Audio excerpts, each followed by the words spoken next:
C'est l'histoire d'une personne qui n'est pas heureuse dans sa vie, et ça atteint un tel niveau d'inconfort que le point de rupture est atteint. Alors, cette personne quitte son emploi, change son mode de vie, et là, elle se demande: qu'est-ce que je vais bien pouvoir faire maintenant? Quelle vie est-ce que je vais me créer? J'ai l'impression de partir d'une page blanche, et c'est excitant, mais c'est effrayant aussi. Elle commence par se dire que c'est l'occasion rêvée pour faire de sa passion un métier. Alors elle se plonge dans ce qu'elle connaît le mieux, avec finalement pas tant de repères sur la manière d'en tirer profit professionnellement. Mais elle a l'enthousiasme et le plaisir de faire. Au bout de quelques temps, elle voit bien que ça ne suffit pas. Non seulement elle manque de repères, mais en plus, ça ne semble pas la combler entièrement. Alors elle se demande à nouveau: mais où est ma place et qu'est-ce que je vais faire? Parfois une idée la traverse, alors elle fait des recherches, elle apprend, elle achète même du matériel, elle s'essaie à de nouvelles compétences, mais elle se heurte à l'incompréhension de son entourage qui ne la reconnaît pas et qui ne saisit pas pourquoi elle a besoin de chercher toujours autre chose que ce qu'elle connaît déjà. Et ce pourquoi ils la connaissent eux surtout. La solitude et le flou finissent toujours par la décourager. Et elle revient toujours au point zéro. Où est ma place? Qu'est-ce que je vais faire? Puis un jour, à force de tirer le fil de ce qui la rend curieuse, elle découvre qu'on peut entreprendre sur les réseaux sociaux. Elle commence à consommer des contenus sur la manière de communiquer, de construire une formation, de créer du contenu, et ça l'intéresse. Son entourage ne voit pas trop la différence avec les intérêts précédents. Elle non plus, à vrai dire, au départ. Mais elle se laisse porter. Jusqu'ici, elle était toujours seule dans cette quête de construire une vie qui lui ressemble. Elle commence à comprendre qu'il y a plein de gens dans cette recherche. Vraiment, vraiment, beaucoup, à vrai dire. Alors chacun derrière son écran, chacun avec ses rêves plus ou moins flous, plus ou moins assumée. Elle n'a pas tellement de rêves. Elle a des idées qui vont, qui viennent, mais elle a juste envie de sentir qu'elle a quelque chose dans sa vie qui lui donne envie de se lever le matin. Ce serait déjà un bon début. Jusque-là, elle était seule, mais à force d'être présente sur les réseaux, elle se fait aborder par des coachs, par des marketeurs, par des copywriters, par des formateurs, par des closers, par des médiums, par des thérapeutes, par tout un tas d'autres entités qui semblent chacune avoir leur tribu. Et c'est là que ça commence. Pour avancer ici, il te faut ça. Pour entreprendre, tu vas devoir faire ci. Si tu commences sans ça, tu n'y arriveras pas. Avant de ça, il faut apprendre si. Comment tu vas faire si tu n'as pas ça? Seul, on n'avance pas.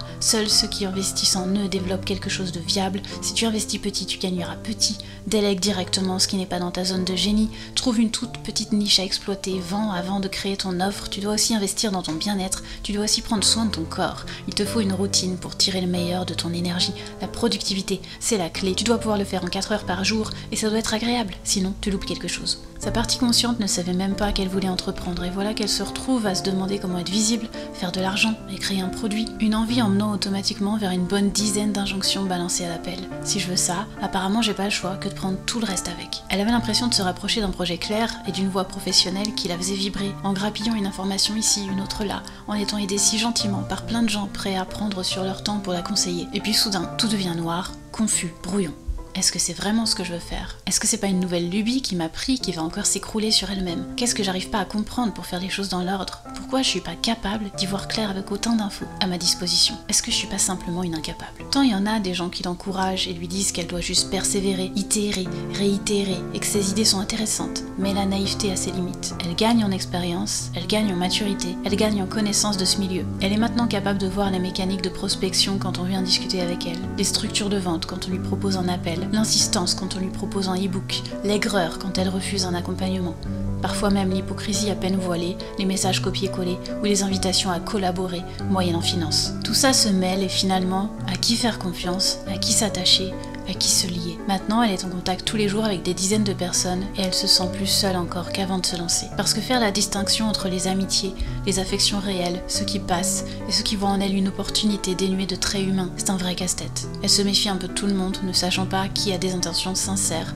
et qui va lui faire miroiter des attentes avant de les décevoir. Et des fois, elle se demande si elle ne joue pas au même jeu, si elle ne devient pas hypocrite et manipulatrice elle aussi. Et puis si elle ne devrait pas s'y mettre, parce que c'est comme ça que ça semble marcher, non? Où est la limite? Où est la ligne? Je ne sais plus. Où est ma place? Et qu'est-ce que je vais faire? Cette histoire, c'est l'histoire de nombreux entrepreneurs qui débarquent pour lancer leur activité en ligne, qui cherchent à se trouver dans un marché pétri de promesses de liberté et d'opportunités qui n'existent nulle part ailleurs, mais surtout de liberté d'être. Tu sors d'un système qui te contraint à être quelqu'un d'autre. Tu peux enfin être toi-même. Vraiment? Les injonctions sont présentes ici comme partout ailleurs et la pression sociale aussi, juste sous une autre forme et en grande quantité parce qu'on est dans un univers où règne la consommation d'informations. On peut s'avaler 50 injonctions à l'heure si on essaie de se former ne serait-ce que sur un sujet. Combien est-ce que notre inconscient en chope au vol discrètement en plus de ceux qu'on attrape consciemment en pensant qu'ils sont notre solution? C'est un drôle de monde l'entrepreneuriat en ligne. Dieu sait que je l'aime, mais ne soyons pas naïfs entièrement. Si on ne se protège pas un minimum, ça comporte certains dangers. Affectifs, d'abord, professionnels, ensuite financiers aussi. Faire confiance aux mauvaises personnes laisse des traces. Collaborer sur des projets foireux aussi laisse des traces. Et investir au mauvais endroit peut mener à des situations complexes et stressantes, voire à mettre en danger ton entreprise. Ces sujets font nécessairement partie des accompagnements que je propose, parce qu'ils font partie de l'expérience de 100% de mes clients, parce qu'ils font partie aussi de mon expérience. Si tu veux apprendre à naviguer dans cet univers sans t'y perdre, pour commencer, tu peux venir au MP et me raconter comment tu le vis.